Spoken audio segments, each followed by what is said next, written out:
Hello everyone and welcome back to the channel. My name is Dan and I'm here to bring you another FPL video. So in this one we're going to be looking at the Game Week 11 watch list. This is where I break down 5 players that I think we should be looking at either for this week or a few weeks ahead. I've also got a differential pick that's last on the list here, that's usually between 5 and 0% owned, essentially, that I think may produce some points for you as managers. So yeah, if you're new to the channel and you haven't subscribed yet, then please feel free to do so. And of course, if you enjoy the content, then smash that like button. So let's have a look at the first player on this list then. I think it goes without saying, really, to be honest with this man. He is in form. He seems to be a topic of the community as well anyway, but it is Phil Foden. Coming in at 8.2 million now. He's risen to 18.9% ownership. And I think, to be honest, that will probably increase, especially after Game Week 13. Now, usually on watch lists, I would tend to avoid players that are blanking in terms of transfers in. And maybe this is the case for him. I wouldn't necessarily bring him in ahead of that Liverpool fixture and the blank in 12. But it's worth thinking about, I think, from Game Week 13 onwards, certainly. There's also another player as well that features in this watch list that also blanks in 12 as well. You may be able to guess who that is, of course. But yeah, he's just looking phenomenal, I think, to be honest. You can see there on the heat map, he predominantly plays on the left-hand side. I think against Liverpool, it's going to be a strange matchup, really, against Gomez, because I actually think that Gomez is maybe a bit more defensive-minded than Trent in terms of his ability. So we'll have to see how well he does against maybe a bit of more of a formidable defender. Yeah, I think he probably would have done better actually against Trent, but he's still, underlining stats are just absolutely great. He's got 0.45 expected goals per 90 and 0.33 expected assists per 90. He has actually started every Premier League match so far this season. And yeah, if you're new to the game, you know, the community and many people, of course, are looking always for that kind of 2 Manchester City attackers. And of course, Erling Haaland, we pretty much sure that he's going to be nailed for the most part now, right? Based on his performances so far, breaking records. And then you look at the midfield and you say, okay, who is going to be one of those players I target? Now, at the beginning of the season, it could have been Mahrez. People were looking at Grealish. Of course, you've got De Bruyne in there as well, but even he can be at some points at a minute's risk, whereas this man just seems to be getting more consistent minutes, which is absolutely great for us as England fans. And of course, yeah, just I think moving forward, really, I think he's just a really, really strong pick. So he scored 6 goals and registered 4 assists. Of course, one of those, or half of those goals scored were just against Man United in the hat-trick that he scored. But I just think, yeah, overall, even with the eye test and those statistics in front of us, he's got to be considered from definitely from Game Week 13 onwards. But if you've got those luxury transfers in the bag, then I think he may even do some damage against Liverpool as well. So yeah, very, very confident that he will continue his run of form. The second pick then here is one of the men that I have transferred in already with my 2 free transfers. I've gone with Diaz to Leandro Trossard of Brighton. He's currently priced at 6.8 million with a 14.2% ownership. I think that might rise a little bit by the time the deadline finishes tomorrow. But yeah, he scored 54 points. It is worth noting nearly half of them came in the Liverpool game, with scoring that wonderful hat-trick and 20 points.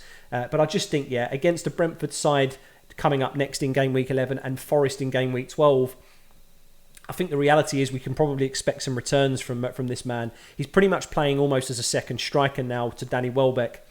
At the beginning of the season under Potter, he was pretty much playing a much more defensive left wing-back role that I think hampered him really in terms of his FPL returns. But I think now moving forward under new management and just in terms of you know, the kind of left wing-back options that Brighton have, it has meant that I think that he's going to be excelling moving forward. And Brentford, like I say, maybe leaky defence, you can consider them. They are conceding a lot of goals at the moment. Of course, most recently 5 against Newcastle. And then I think in Game Week 12, he's a really, really strong captaincy shout. I mean, it's at the Amex, which is a very difficult stadium to go to at the moment. And of course, they are producing some wonderful football.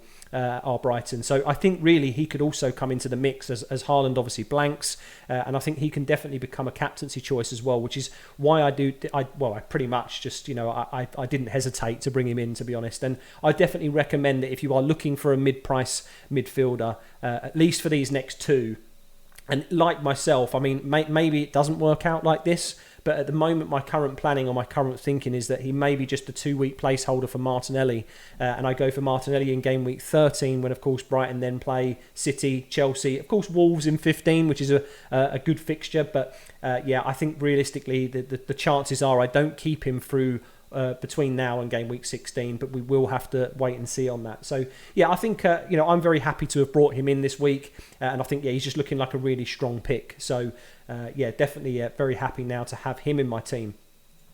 Moving into the third option next, then we have, as mentioned, another. Sorry, this one isn't the player that I thought it was. So next up, we've got Wilfried Zaha here at £7.4 million as a midfielder, owned by 20.1% of management, with scoring only 38 points. And in comparison to some of the other players around that price point, it is maybe a little bit on the lower side, but he is still the standout talisman pick for Crystal Palace. He is on penalties as well.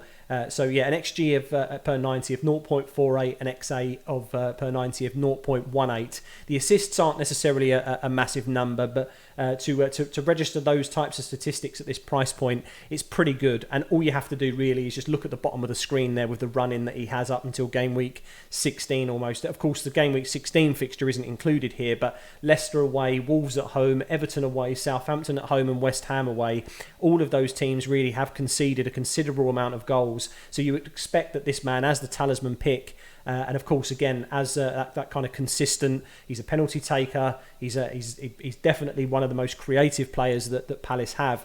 I think he's definitely still a must own. I mean, it was a little bit disappointing that he didn't register as many points as I expected him to against Leeds, but still, nonetheless, giving us an attacking return was very positive as owners. And I think if you haven't brought him into your team yet, I think now is the week to do it, to be honest. So yeah, I don't think there's anything really left to be said about this man. I think he's like I say, he's the talisman choice. Very, very positive about what I've seen from an eye test perspective. He was maybe a little bit less on it, let's say, against Leeds. I didn't necessarily see as much, let's say, clinical kind of prowess that I've seen in the weeks before that. There seemed to be a little kind of rushed snapshots that were kind of going just wide of the post, and kind of some of the sting was being taken out by the defenders. But that may just be well played by the Leeds defence, right? They just know that what this man can do, and arguably Leicester may shape up the same. And just I think when this man's frustrated, he can sometimes get off the ball. But I think, to be honest,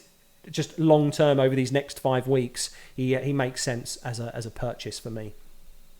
And then moving into the player here that does also blank in game week 12. So 2 people on the list of this watch list.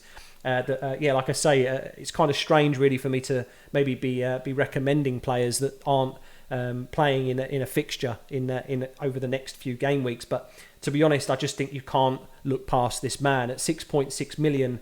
I'm going to hold my hands up and say at the beginning of the season I backed Saka over him.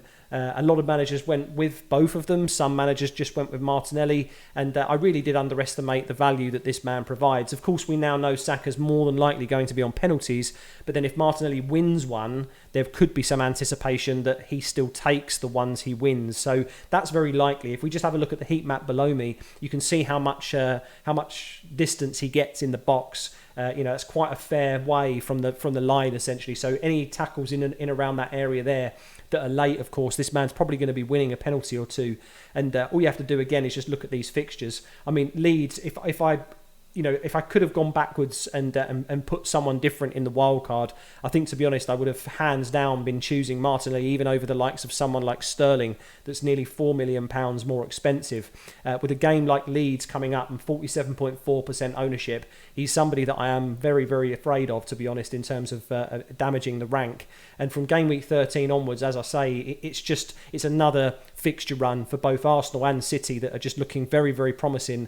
And I feel like this man is one of those individuals we just cannot ignore, right? So, if you've got him in your team already, then apologies. This is maybe kind of a wasted watch list pick for you guys. But for the 50, kind of nearly 53% of the other managers that don't yet, maybe these statistics will kind of give them the push that really does confirm how magnificent this guy has been looking this season. And of course, playing in an Arsenal team that are firing, it isn't just a solo effort. It's an Arsenal squad that are looking like, real title contenders. I still feel like they're a little bit off the pace in comparison to Manchester City, but you've got to admit that in this first, say, quarter of the season, they're looking like top four, potentially even second place, holders, let's say, or winners of the league, right? So, very, very happy to be looking at this man, I think, in the long term. And I pretty much implore you to as well if you haven't got him in your team yet. And then finally, moving into the differential pick, as mentioned. This is usually where I pick an individual that, like I say, is up to 5% ownership. And it may surprise some of you that, I've gone with someone that's potentially a little bit of an awkward price point for some. I don't necessarily feel like there's many movements away from this man if you did go for him.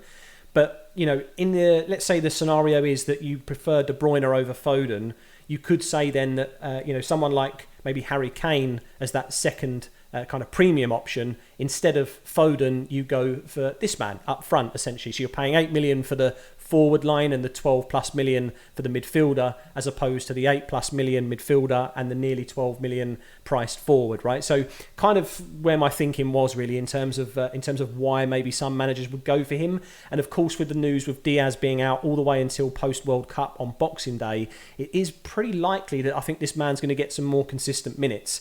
I think, he's scored 3 goals in his last 2 in the Premier League. He's obviously scored a couple of Champions League goals as well, although, Rangers, not exactly maybe the most formidable defensives or teams to be looking at in that respect, but he's on form. He seems to have got his finishing touch back.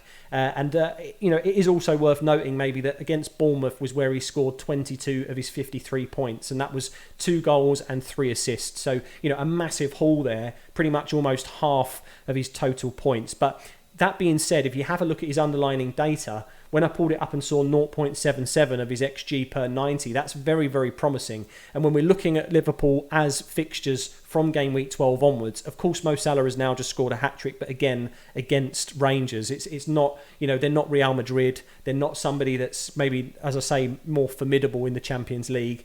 So when you're looking at a Liverpool attacker and maybe you're still not trusting Mo Salah, although, of course, this man isn't on penalties, I still feel like we might get some consistency from him. With West Ham, Forest and Leeds, as you can see, they're in the middle of Manchester City and Tottenham.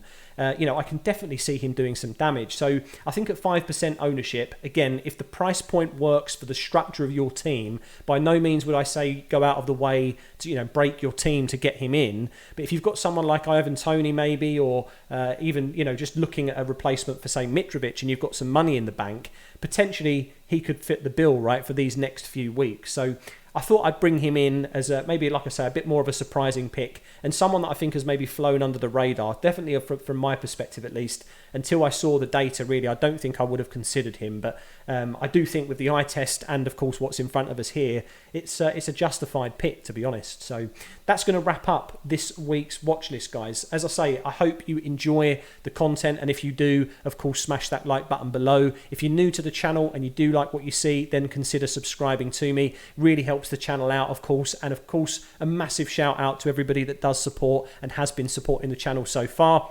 I've got a live stream planned for tomorrow evening, so I'll be probably starting that about an hour before the deadline, so 5:30 English summertime. Feel free to tune in to that as well. But again, thank you so much for all the support, and I will see you guys hopefully tomorrow on that live stream. Bye-bye.